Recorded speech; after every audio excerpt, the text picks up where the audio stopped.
4월 28일 수요일 가정예배를 하나님 앞에 올려드리도록 하겠습니다. 다 같이 사도신경으로 신앙을 고백하도록 하겠습니다. 능하신 아버지 하나님, 천지의 창조주를 믿습니다. 나는 그의 유일하신 아들 우리 주 예수 그리스도를 믿습니다. 그는 성령으로 잉태되어 동정녀 마리아에게서 나시고 본디오 빌라도에게 고난을 받아 십자가에 못 박혀 죽으시고 장사된 지 사흘 만에 죽은 자 가운데서 다시 살아나셨으며 하늘에 오르시어 전능하신 아버지 하나님 우편에 앉아 계시다가 거기로부터 살아있는 자와 죽은 자를 심판하러 오십니다. 나는 성령을 믿으며 거룩한 공교회와 성도의 교제와 죄를 용서받는 것과 몸의 부활과 영생을 믿습니다. 아멘. 다 같이 복음성가 주가 보이신 생명의 길을 함께 부르도록 하겠습니다.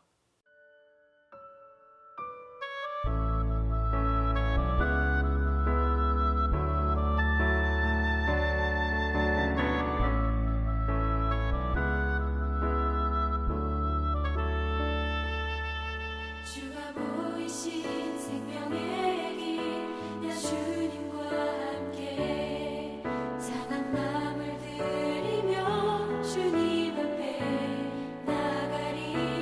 나의 의로움이 되신 주, 그 이름 예수. 나의 길이 되신 이름 예수. 나의 길 오직 그가 하시다니. 나를 단련하신 후에 내가 정금같이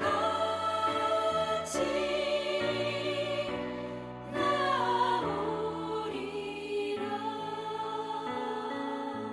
주가 보이신 생명의 길, 난 주님과 함께 상한 마음을 들이며 주님 앞에 나가리.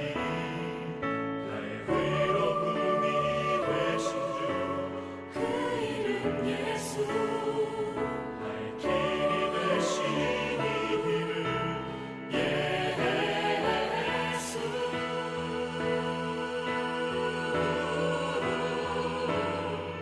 나의 길 오직 그가 하시다니.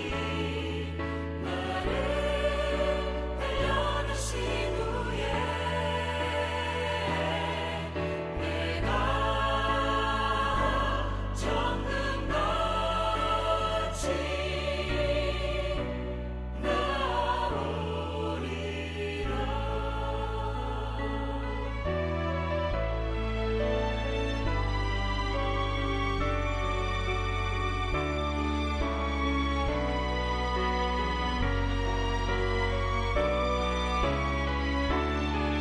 나의 길 오직 그가 하시다니. 나를 단련하신 후에 내가 정금같이 나오리라.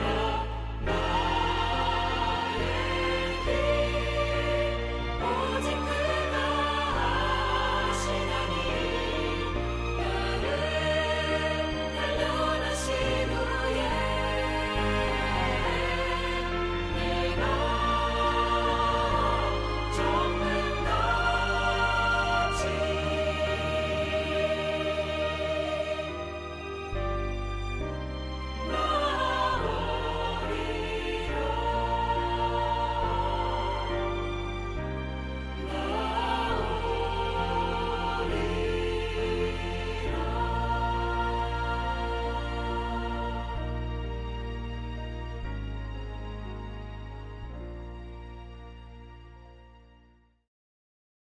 오늘 우리 가정에게 허락하신 하나님의 말씀은 출애굽기 13장 21절에서 22절까지의 말씀입니다. 여호와께서 그들 앞에서 가시며 낮에는 구름 기둥으로 그들의 길을 인도하시고 밤에는 불기둥을 그들에게 비추사 낮이나 밤이나 진행하게 하시니 낮에는 구름 기둥 밤에는 불기둥이 백성 앞에서 떠나지 아니하니라. 제가 청년 시절에 같은 교회 청년들과 함께 성지 순례를 가기 위해서 인천공항으로 올라갔습니다. 그런데 때마침 우리가 대절한 버스의 운전 기사님이 생긴 지 얼마 안 된 인천공항을 잘 몰라서 가는 길을 헤매게 되었습니다. 제가 청년 시절에는 이 내비게이션이 보편화되지 않았기 때문에 운전자들이 새로 난 길을 몰라서 종종 헤매는 경우들이 있었습니다. 그런데 우리는 비행기 시간에 맞춰서 이 공항에 도착을 해야만 했기 때문에 더 이상 길을 헤매고만 있을 수가 없었습니다. 그래서 우리는 지나가는 택시를 잡고 그 택시의 뒤를 쫓아가서 이제 결국 제 시간에 인천공항에 도착하게 되었습니다. 이 일과 마찬가지로 우리 인생은 마치 어둠과 같아서 우리가 어떤 길로 가게 될지 아무도 모릅니다. 그래서 인생은 헤맬 수밖에 없는 것입니다. 그런데 그럴 때 나의 인생의 길을 잘 알아서 나의 인생길을 인도해 줄 수 있는 분을 만나게 된다면 그것은 참 복된 일인 것이죠. 오늘 본문을 보게 되면 이스라엘 백성들이 400년 만에 드디어 이집트 땅에서 빠져나오게 되었습니다. 그런데 문제는 이스라엘 백성들 중에서는 아무도 그 목적지를 정확히 아는 이가 없었다라는 거예요. 그렇게 그들은 이집트에서 잘 빠져나오기는 했지만 광야에서 헤맬 수밖에 없는 상황에 놓이게 되었습니다. 그런데 성경 말씀을 보게 되면 이스라엘 백성들은 이집트를 나오게 되었을 때 길을 헤매었던 것이 아니라 거침없이 앞을 향해서 나아가고 있는 것을 볼 수가 있습니다.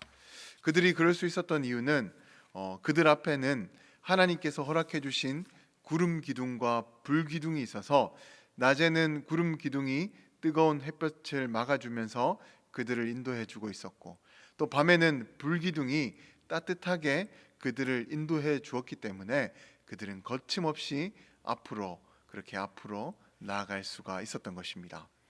그래서 만약 그들에게 이 구름 기둥과 불 기둥이 없었더라면 그들은 이집트 땅에서 나왔더라도 길을 찾지 못해서 이 가나안 땅에 들어가지 못했을 것이고 또 이후에 그들을 쫓아오는 이집트의 군대에 붙잡히게 되었을 것입니다. 그러나 그들에게는 구름 기둥과 불 기둥이 있었기 때문에 그런 걱정을 할 필요가 없었던 것입니다. 그런데 오늘 본문의 앞부분인 17절의 말씀을 보게 되면 하나님께서는요 빨리 가나안 땅에 들어갈 수 있는 이 블레셋 사람들이 살고 있는 땅 쪽으로 그들을 인도한 것이 아니라 길이 전혀 없는 홍해의 그 광야길로 그들을 인도하셨습니다. 하나님께서 왜 그들을 그 길로 인도하셨냐면 이스라엘 백성들이 그 빠른 길로 갔다가 만약 블레셋과 전쟁이라도 벌어지게 되면 그들이 그 전쟁에 대한 두려움 때문에 다시 그 마음을 돌이켜서 이집트 땅으로 돌아갈 것을 염려하셨기 때문에 하나님께서는 그 길이 아니라 이 홍해길로 인도를 하셨던 것입니다. 그러나 아무리 그렇다 하더라도 사람이 갈 수 있는 길로 인도를 해줘야 되지 않습니까? 지금 하나님께서 인도하시는 길은 홍해 바다가 가로막고 있는 막다른 길이었습니다. 그렇기 때문에 만약 이집트 군대가 그들을 쫓아오기라도 한다면 그들은 꼼짝없이 이 사면 초가에 놓일 수밖에 없는 상황이었습니다.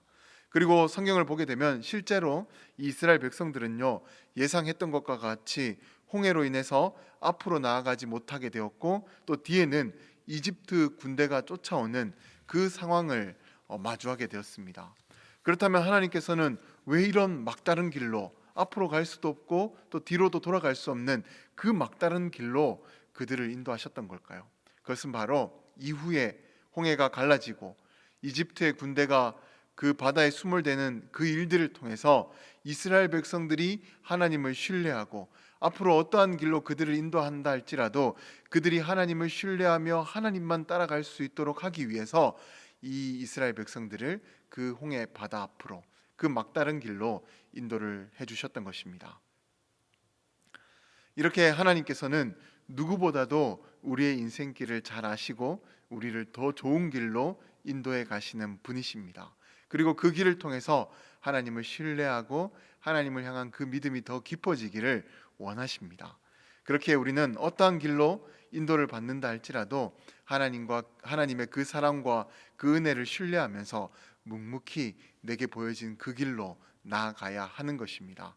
그러면 길이 없는 곳이라 할지라도 길이 만들어지는 그 놀라운 역사가 바로 우리 앞길에 생겨나게 될 줄로 믿습니다.